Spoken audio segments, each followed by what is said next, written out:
Hi, everyone. I hope your weeks are going well. We are going to continue to look at the process of getting a sermon from the scriptures to the pulpit. And last week we worked on the concept of starting with a big ideal. The big ideal is a sentence that answers two questions. What is the passage saying? And what is the passage saying about what it's saying? Or what is it talking about? And then what is it saying about what it's talking about? Now, once you've got your big ideal, then the question is, well, what am I going to do with the big ideal? I've got it, but what good is it? What's next? And there's two things really that need to follow after you've got the big ideal. The first is you've got to decide what you're going to do with it.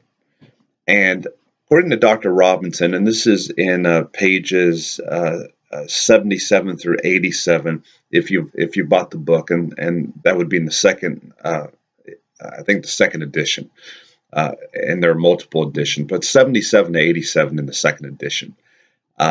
He'll work through the three things that you can do with a big ideal, and they are you can explain it, you can prove it, or you can apply it.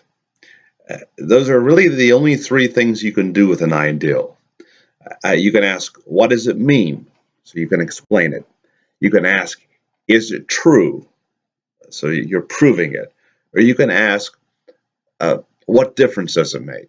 Or so what? Or how does it work? How would you make something like that happen in your life?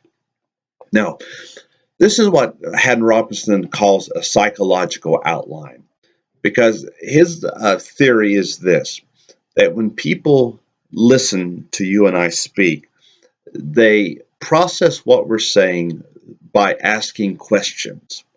And so as you're speaking, they're sitting there saying, well, that's sort of interesting, but what about this? Or you say something, and so you're speaking in a room full of Christians, and you think everybody believes what you're saying, but really they're sitting there saying, is that really true though? I know he's saying God loves the entire world, but my week, it didn't seem like God loved me so much. And then what about all those people that are in the hospital today? And I mean, does God really love the world?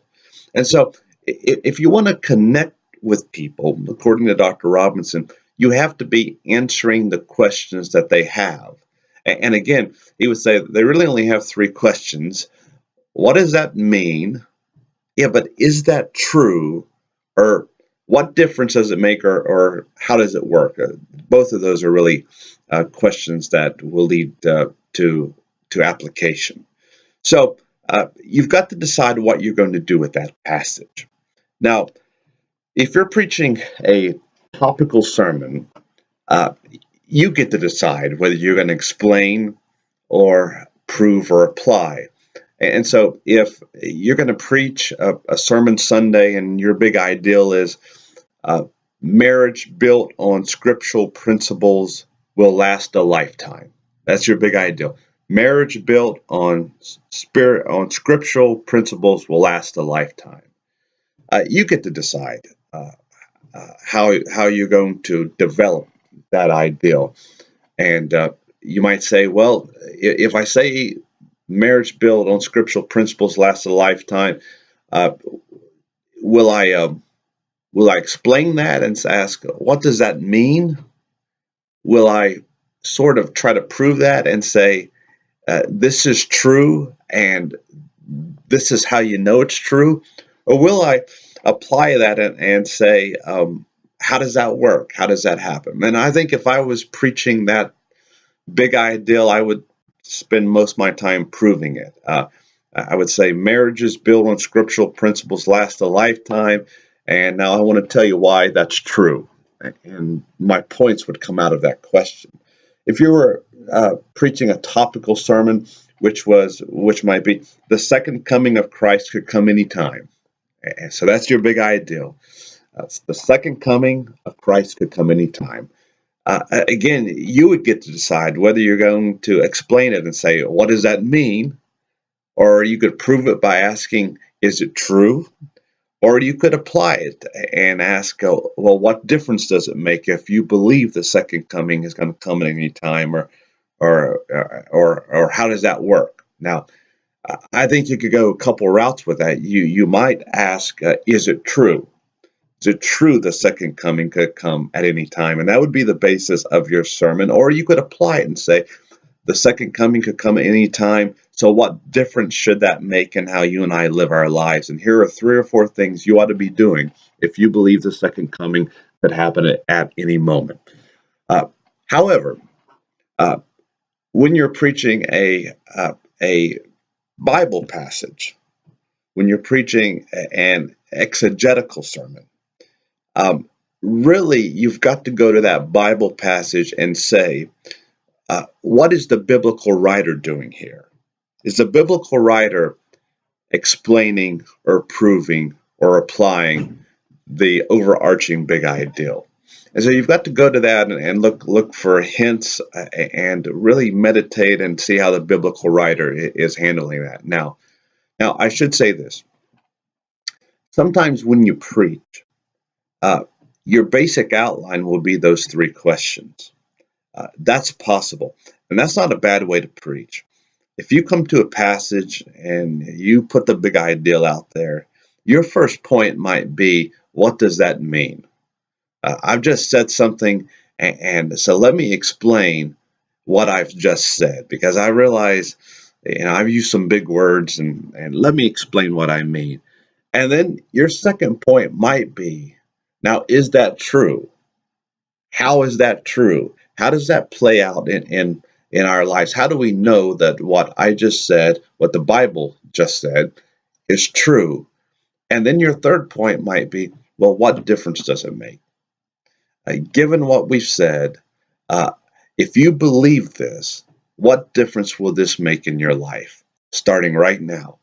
And that might be your 3 points. So you can mix them up. Sometimes you might explain and prove. Sometimes you might prove and apply. You might use these 3 questions to form the basic outline of that sermon. But oftentimes, and maybe most of the time, you're going to take one approach. You're either going to explain or prove or apply, and depending on which route you take, that's gonna really your points will then be responses to that question. So you might say, listen, given what I've said, I'm going to explain this and ask, what does this mean? And then I'm going to give 3 or 4 answers to what does it mean. Or again, you might say, is it true that marriages built on scriptural principles will last a lifetime? And I'm going to give you 3 or 4 reasons why I think that's true. And then that forms really the basis of your overarching outline.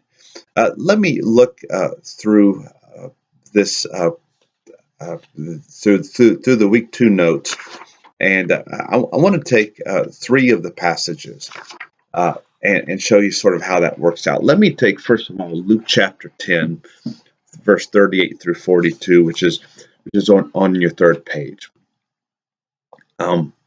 That's the passage where Martha's providing the meal. Jesus is there, the disciples, Mary sitting at his feet, learning of him. And so we talked previously that the big ideal, at least as I understand it, and again, depending on where you're coming from, everyone might not come with the same big ideal. Big ideals will vary based on the speaker. But at least from my point of view, the big ideal in that passage is this: that serving Jesus is negated when we serve misguidedly. I think that's the point. I think what Martha is doing is she's trying to do something for the Lord. She's trying to prepare a meal. She's trying to make Jesus and the disciples' day pleasant. But with the spirit that she serves, she just ruins it for everybody. And so as you look at the big ideal, which again is serving Jesus is negated when we serve misguidedly. The question is, as you look at the passage, is the passage really explaining that? And so then, if it's explaining it, the question would be, what does it mean to say that our service to Jesus is negated when we serve misguidedly?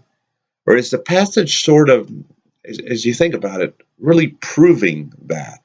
Is it saying, is it answering the question, is it true that our service is negated when we serve misguidedly? Or is it sort of applying that? Is it saying, what difference does it make if we serve Jesus misguidedly? This is what happens when you serve Jesus misguidedly. Is it explaining or proving or applying? Now, I think you could go two different ways, and so you have two different outlines here. Um, I think you could explain it when you preach. And that's the first outline. So the central ideal, the big ideal is serving Jesus is negated when we serve misguidedly. And then you could build the sermon based on offering the explanation of why that's true. And so the question you would be answering is, what does it mean to say that our service to Jesus is negated when we serve misguidedly? And if you take that route, I think there's three clear points there. The first is that serving Jesus is negated when we serve with a bad spirit. Okay, that's what I mean when I say serving Jesus is negated when we serve misguidedly. Really, the question is, what does it mean to serve misguidedly? And one of the things that it means to serve misguidedly is that you serve with a bad spirit. And that's what Martha's doing. She's cumbered around with much serving. She's running around. She's getting angrier by the moment. And so she is serving with a very bad spirit. Probably a good motive, but a bad spirit. And then point two would be serving Jesus is negated when we serve without perspective. And so again, what does it mean to serve misguidedly? Well, it means you're serving without perspective. And Jesus says to her, but one thing is needful. And I think as I've researched that, there's two different ways you could go on the one thing is needful comment. Some say that he's saying what Mary is doing, only one thing is needful, and that's sitting at his feet. But others say that the Greek construction there is Jesus is saying one thing or one dish was needed. Martha, you're trying to do a 5-course meal, and we would have been happy with sandwiches. Only one thing was needed. Nobody told you to go in there and try to do this 5-course meal. Nobody said that. We would have been happy with less. We would have been happy with whatever you could have done for us in a good spirit. But you're all out of perspective. Only one thing was needed. Martha, we just wanted to come and enjoy your company, the company of your family. I wanted to see Mary. I wanted to give some encouragement. We wanted to eat sandwiches. But you got all out of perspective here. And because of that, you're serving misguidedly. And then, thirdly, serving Jesus is negated when we serve without making time with Jesus the priority. And again, Mary's chosen the good part. The meal wasn't the most important thing today, Martha. Spending time with me was. And so that would be the basis, one way you could develop that sermon. So big ideal again is if you serve misguidedly, your service is negated. It is ineffective. And again, if you believe your audience is going to be sitting there saying, I don't understand that. I think all service is the same. I mean, what would negative service look like? Well, let me explain that to you. Negative service is when you serve with a bad spirit. It's when you serve without perspective, and it's when you serve and you don't make Jesus the priority, or spending time with Jesus a priority. Now, you could go a different way with that outline. You could say serving Jesus is negated when you serve misguidedly, but you could then really apply that by asking, well, what difference does it make when you serve misguidedly? And so you're really not going to dwell so much on on explaining, but you are going to show them the difference and assume that they know what bad service looks like. And so if you do that, then the first point will be, if you serve Jesus misguidedly, Jesus's ministry can be damaged. That's what can happen. What difference does it make? Well, it makes a difference to Jesus. His ministry is damaged because here he is. He's trying to teach. He's trying to help Mary, but her bad service gets in the way of his ministry to Mary. And bad service oftentimes does that. When people minister with a poor spirit in the church, it hinders what Jesus is trying to do in the lives of those who are showing up. And then secondly, and I think I'm on page 4 now, if you serve Jesus misguidedly, others can be hurt. Others can be hurt. I mean, she fouled up Jesus's plans, but she also fouled up the plans of Mary. She hurt Mary. She hurt her feelings. And you even look at the disciples there, and we've all, I think, been in awkward situations where there's conflict playing out in front of us, and it's not a peaceful setting. It hinders us in receiving what we need, and so Jesus is also trying to minister to the disciples, just not Mary. And so others are hurt because she ministers with a poor spirit. And then thirdly, if we serve Jesus misguidedly, we miss out. And that's what happens to Martha. Martha could have been there with Jesus. And again, Jesus is going to be crucified, I think, in a week. I think the timeline is, his passion is coming up. He's teaching. He's pouring his life out or pouring his message out to Mary and Martha and Lazarus. And Mary could have been there. I mean, she can prepare a meal anytime, but how often do you get to sit at the feet of Jesus and learn? So Mary missed out. So when you serve poorly, Jesus loses, others lose, and you lose. And so again, that's how you could unfold that big ideal. You've got the big ideal, and in that case, you can either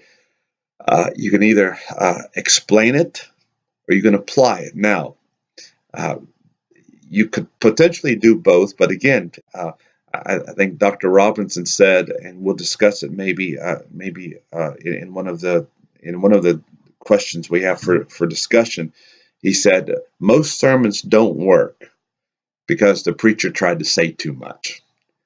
And so, sometimes you've just got two good sermons, and instead of trying to put it all together and overload, it's probably better just to simplify and either explain it or apply it, and let that let that arrow fly straight. Don't try to buckshot your audience there. Now let's look at Philippians chapter 4, verse 2 through 9.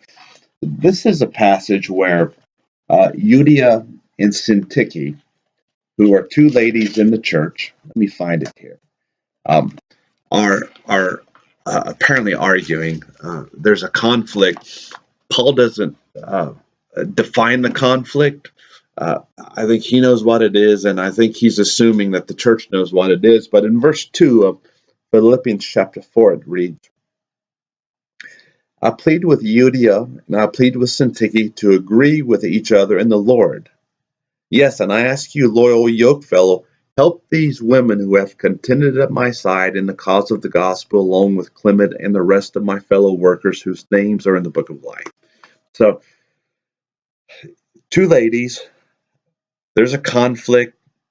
They're both Christians, they're both leaders. He calls them or calls them loyal yokefellow.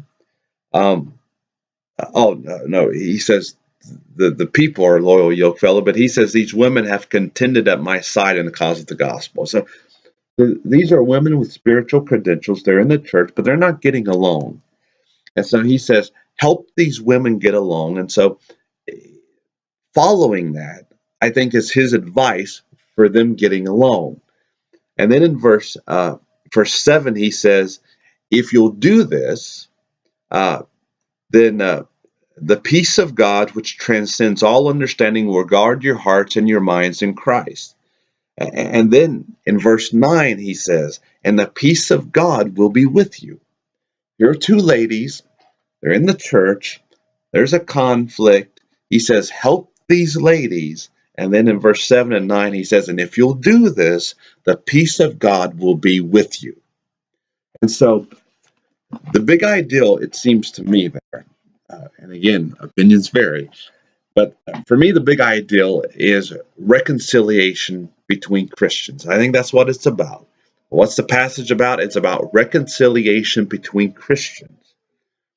But what is it saying about what it's talking about?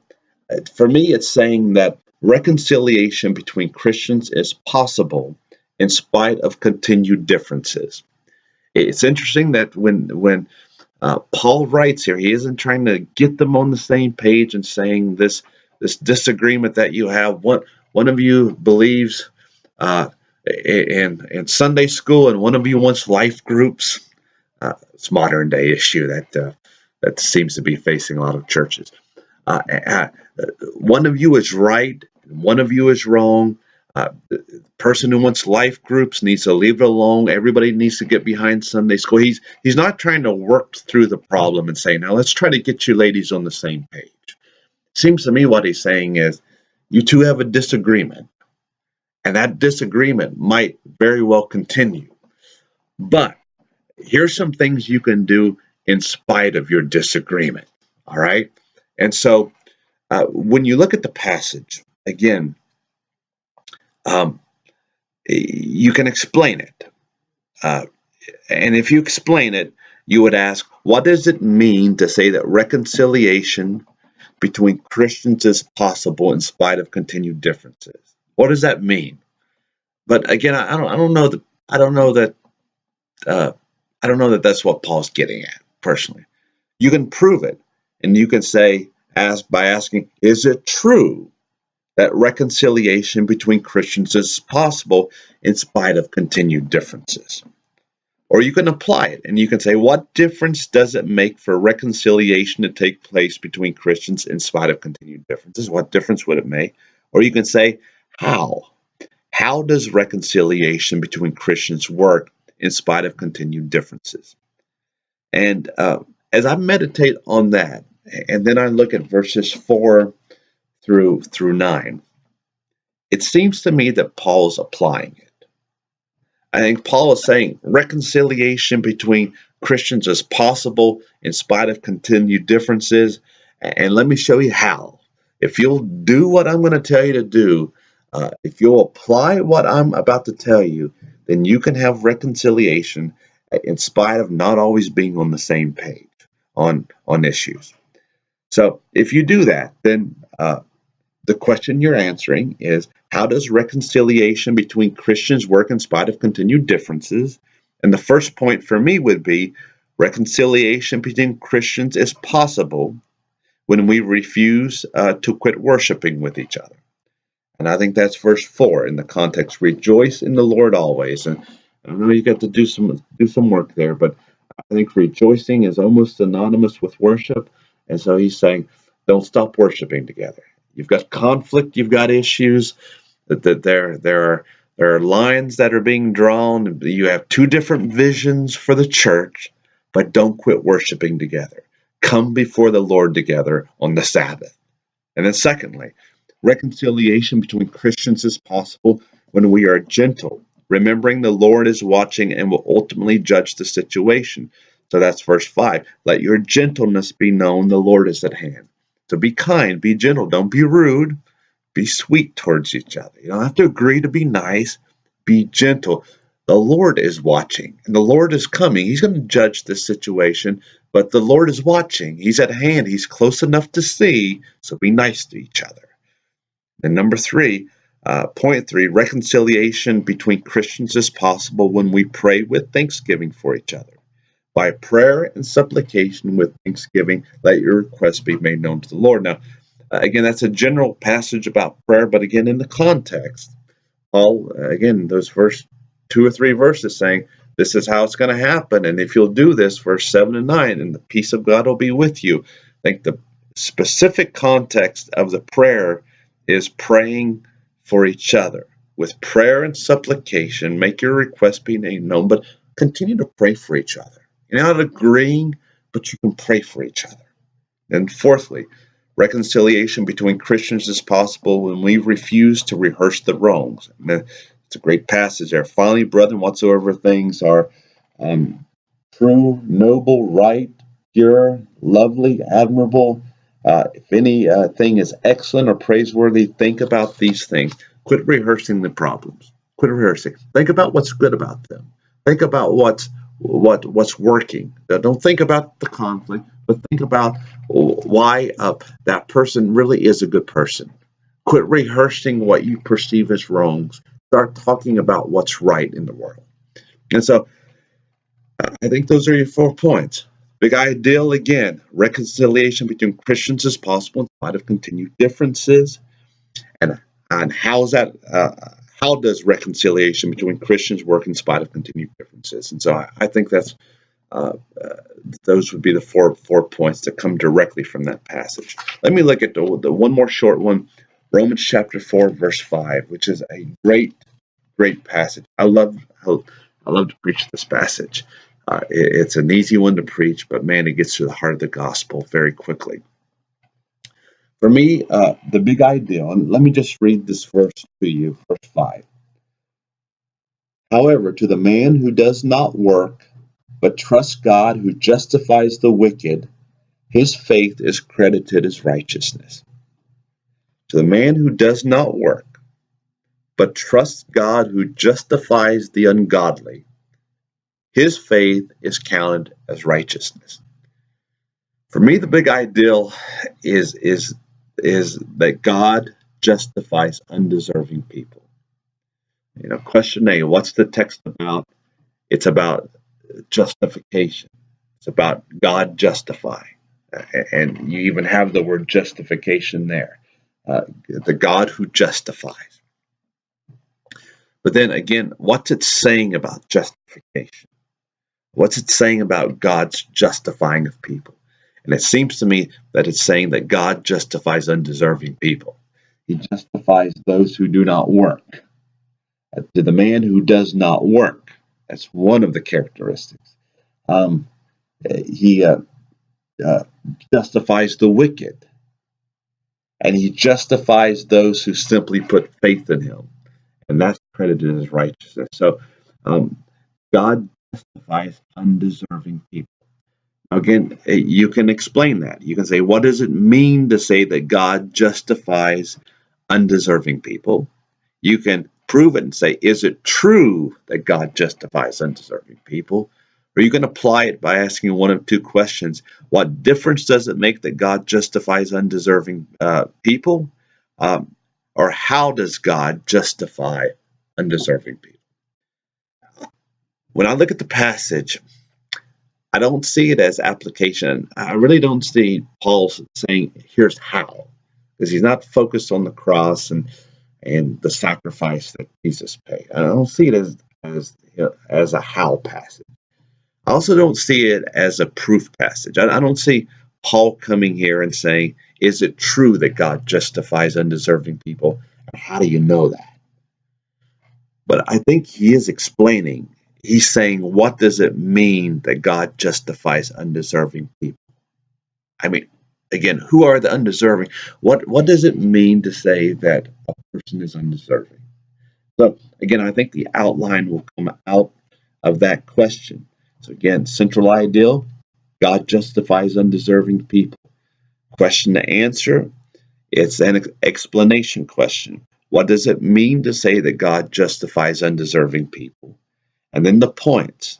Well, first of all, God justifies the ungodly. Or I'm reading the NIV here, which instead of saying ungodly says wicked. That's one of the things I'm talking about. God justifies ungodly. The only people that God will ever justify are the people who say, I'm ungodly, I'm a sinner. If you can't say, I'm a sinner, I'm ungodly, you can't be saved. That's the only kinds of people that God will save. It's the only kind of people that Jesus died for are ungodly people. And so he justifies the ungodly.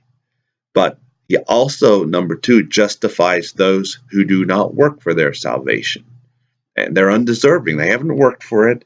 But to him that worketh not, that's who God will justify.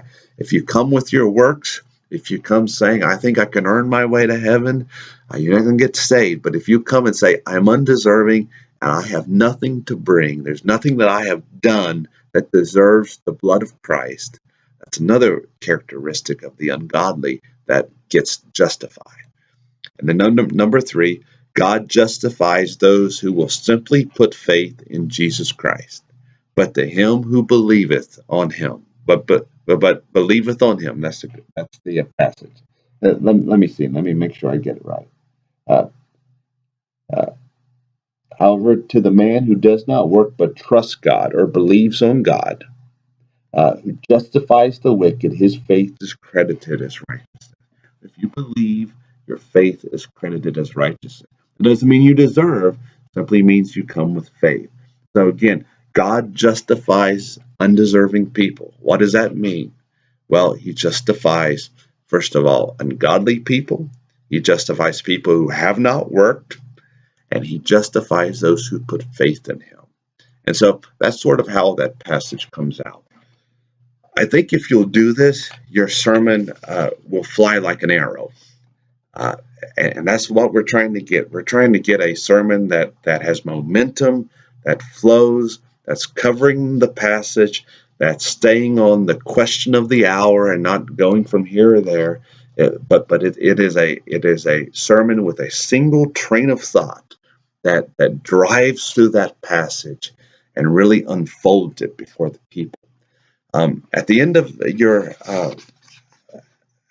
outline is the assignment, and what I'd like to see you do is to take of those 6 big ideals, take 3 of those, and you can take any of the 3 that you want, and begin to outline it as we have, as you see in your notes, with a central ideal, the question to answer, which says whether you're going to explain or prove or apply, and then outline that passage. And you might only have 2 points. You might have 5, 6, 7. Preachers tend to like to have 3 points, but there's nothing in the Bible that says you have to have 3 points. But take 3 of those big ideals that you'd like to work with, and see if you can't begin to outline those. And we'll come together next week, and we'll see what you've got and go from there. God bless you.